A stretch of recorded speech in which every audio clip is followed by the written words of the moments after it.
climate change program that comes your way on the Gambia Radio and Television services along our MDI studios in Kanifing. In today's edition, we will look at capacity development for climate change officers and technicians in the country because stakeholders from the Ministries of Environment, Health, as well as media recently validated an undergraduate curriculum on climate change, environment, and public health studies for adoption at the American International University, West Africa. The program is funded by the Ministries of Environment and is earmarked to mainstream climate change studies as part of a long-term strategy on the implementation of the Paris Agreement. The convergence is crucial for researchers and policy makers to design a curriculum expected to usher in the next generation of frontline workers on climate change issues. The Chancellor of the American International University, West Africa, Dennis Shukla, said the validation of the curriculum is part of a series of strategies his university has developed to provide capacity building on environment, climate change, and public health issues. Let's take a listen. I can tell you one thing, I can relate certain things. When I was schooling about 55 years ago, there was no internet, there was no telephone.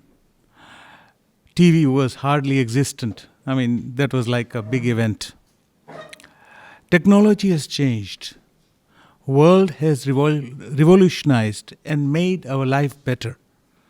But in doing so, the West has industrialized this world, and while it has created opportunities for them, it's the poor which are suffering, which are the repercussion.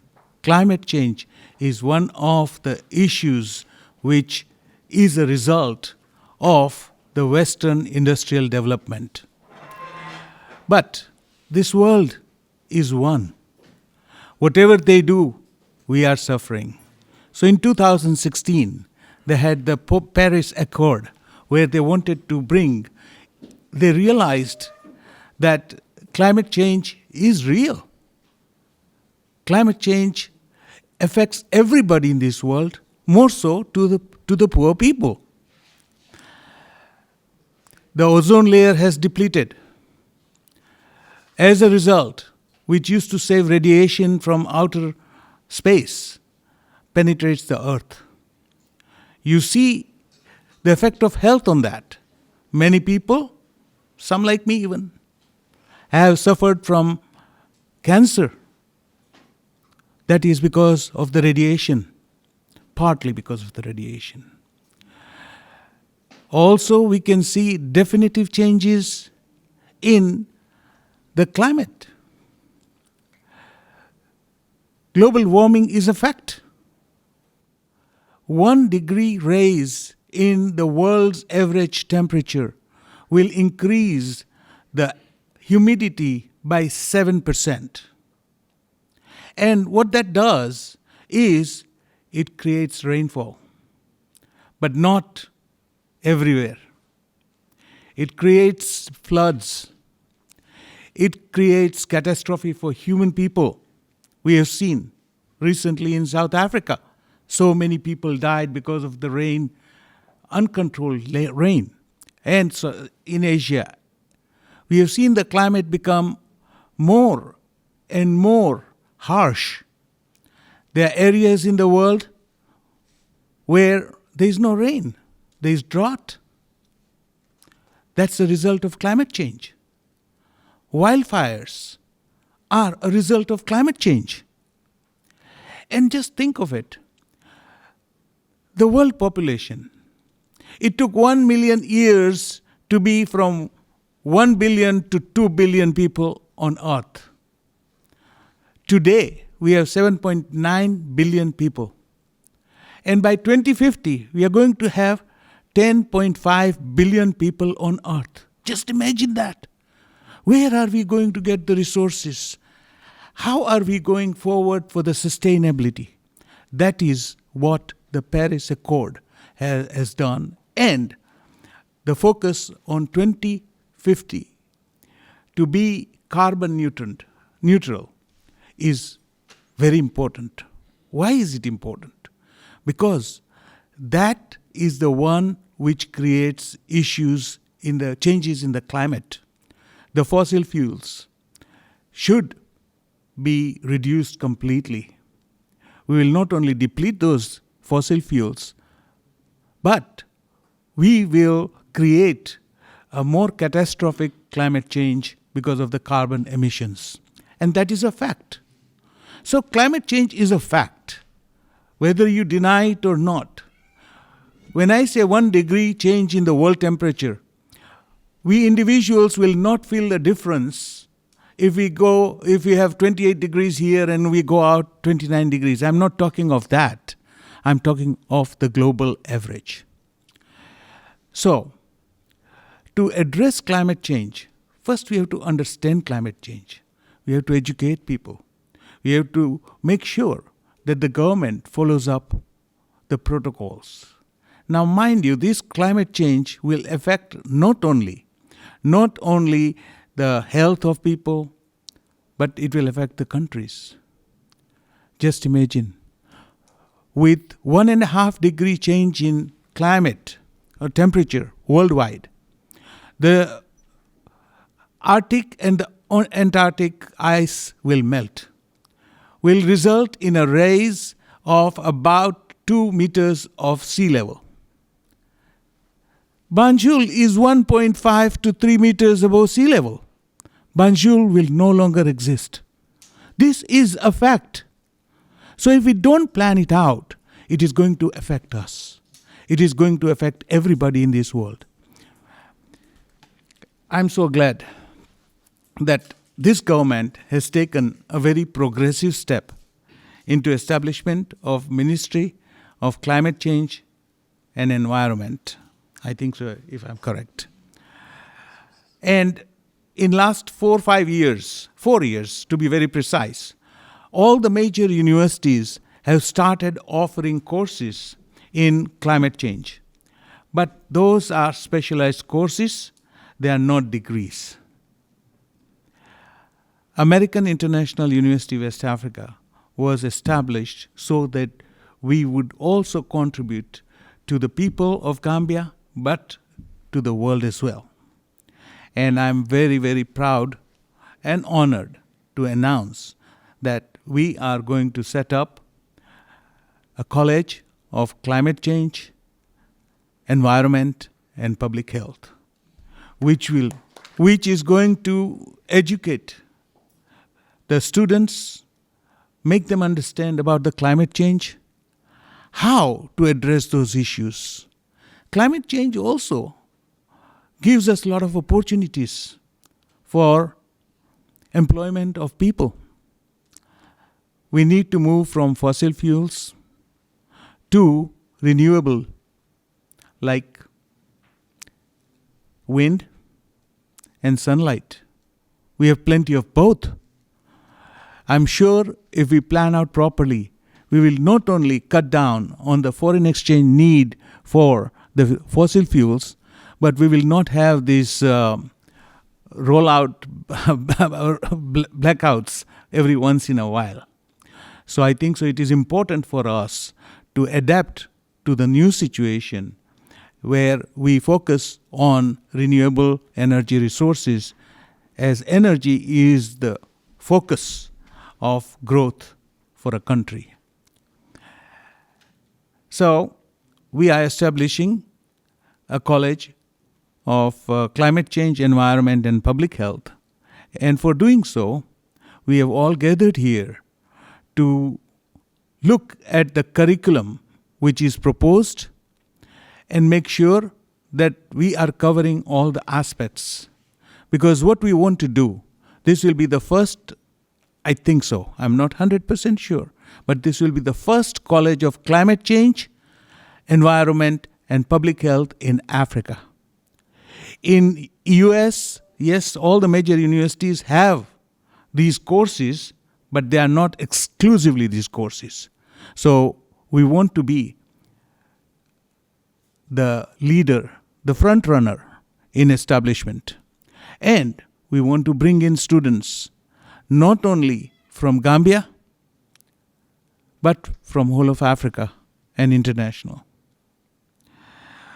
As you might be aware, that in March we signed an agreement with the Ministry of Climate Change, Environment, with the Ministry of Finance and Economic Development, and with the International Institute of Environmental Designs. We will keep up with our bargain. We are going to have challenges. We are going to overcome that. We will ensure that what we are doing is going to contribute positively to the country. And we are going to develop the future leaders in the climate change and environmental studies, which is going to make Gambia proud. Also speaking to my colleague Alajimbai, Abubakar Zaidi Jallo is the director of the Central Project Coordinating Unit at the Ministry of Environment. He spoke at length of the country's capability on climate change response. I think this is a very monumental day because, as was mentioned inside the workshop, there is no tertiary institution that provides a degree or bachelor's degree in climate change and environment. And as we know, Gambia is one of the most vulnerable countries in the entire world with regards to the impact of climate change. We've already seen that many years, the flooding, the windstorms we've been seeing, as well as the droughts. So I think our challenges are technical and financial capacity to deal with this. So I think having something like this that targets the technical capacity, because now once this degree is launched and then students are enrolled, the idea is that within 3 to 4 years we'll have a lot more technicians who will be able to support us, both at government level as well as the private sector and at the CBO level, to work with communities and also transfer that knowledge to them so that they can now see that life has to change. Because climate change is here with us for the foreseeable future. It's not something that's going to stop. So we need to change to adapt to it rather than the other way around. So I think this is a big step in that direction. It's a technical subject, and you need technicians, people who have strong backgrounds in natural resource management, understanding the science of climate change, also its impact on agriculture, which is the backbone of this country, and also how to come up with mitigation measures such as renewable energy, reforestation, etc. So I think this is a very, very important milestone for the Gambia, and I really feel proud to have been part of the process, and I really also encourage the youths who are technically inclined to apply to this course and help us to make a difference tomorrow. Yeah, talking about this as a step in fighting climate change or whatever is very important. But in addition to this, where is the Gambia in terms of fighting climate change? What are the mechanisms or strategies that are existing that will help people in that endeavor?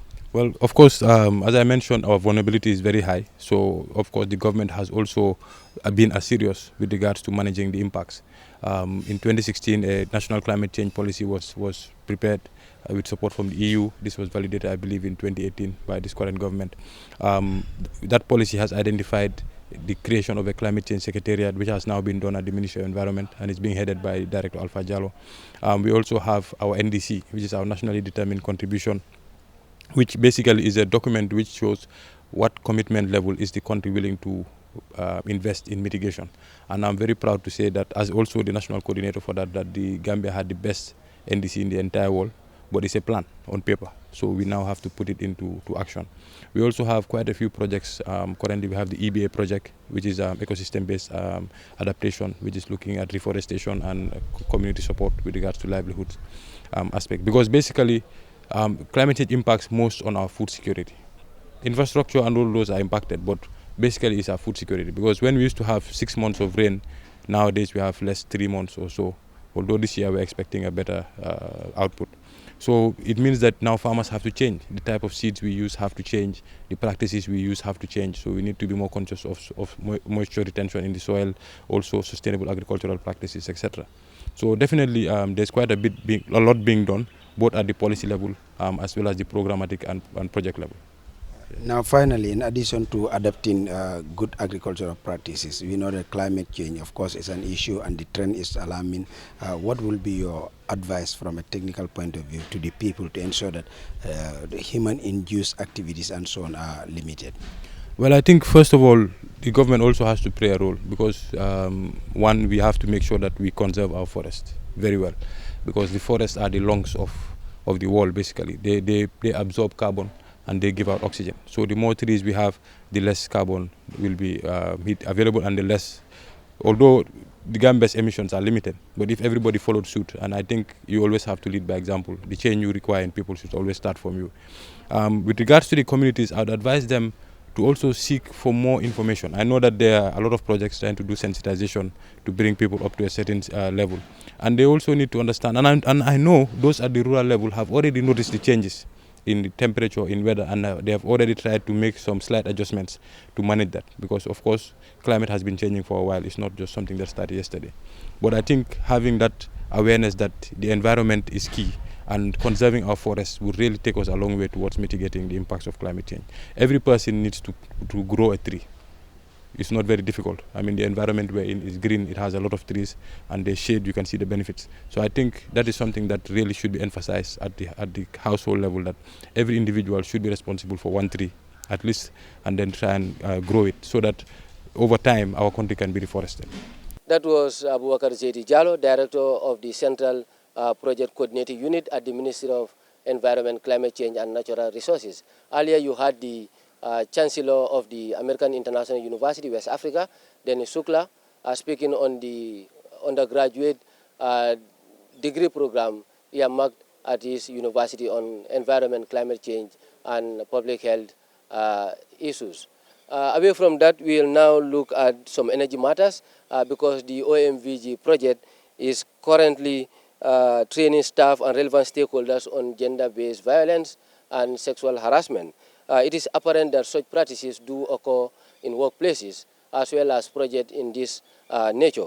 The intention of the training is to equip participants on good practices against sexual exploitation and harassment for referral cases for amicable addressing these issues when they occur at the workplaces. The new Minister for Environment, Climate Change and Natural Resources, Rohey John Manjang, spoke at the ceremony. Let's take a listen of what she had for participants. The OMVG is not a child of today. It was born way back around the 1978. That tells you that the idea generated just shortly after our independence by thoughtful heads of states, started by the Gambia and Senegal as the key players. Then we were having the idea generation and compiling of experts' knowledge and objectives put together to set up this important organization. We were lucky, or we should celebrate as being one of the pioneers of having the cream of the implementation of this important project. It has started some way back, about some 5-10 years ago, when the actual implementation was started to be on practical mood. Alhamdulillah, we thank Allah for giving us the opportunity to witness the real action of the results. Certainly not long ago, I was given the privilege as a governor to welcome 3 heads of states as members countries of these important organizations to open one of our key main stations in the Gambia, the Soma Karantaba station. That is geared to connect the energy objective of this country, our Gambia, and of course linking it to the other sub-regions. Of course, the importance of this meeting has been dilated on is to make sure that we give key attention to the less privileged, reference to gender-based violence, exploitations, harassments of people who are vulnerable and weak in their capacity. I think that is all the more important of this meeting. And it's also targeting key stakeholders who are going to be the gateways of the OMVG, both the internal and the external support team, to deal with those that are affected. So it's important that they have the capacity, the knowledge to be able to handle these sensitive socio-cultural challenges. Then this meeting is very important. We thank the consultants for taking the lead to impact and, of course, share ideas and their expertise with this important, but of course, balancing technical expertise. I'm seeing here health personnel. I'm seeing here seasoned activists. I'm seeing here OMVG technical support staff, whom we expect that they will be the first point of contact with those that are affected. So it is very important you're equipped with the personality, the professional know-how to respond to the first point of call of these complaints. In some extent, if people are handled with the first contact that they have, and it has been settled the way it should be, usually that point of contact serves as a solution to the problem.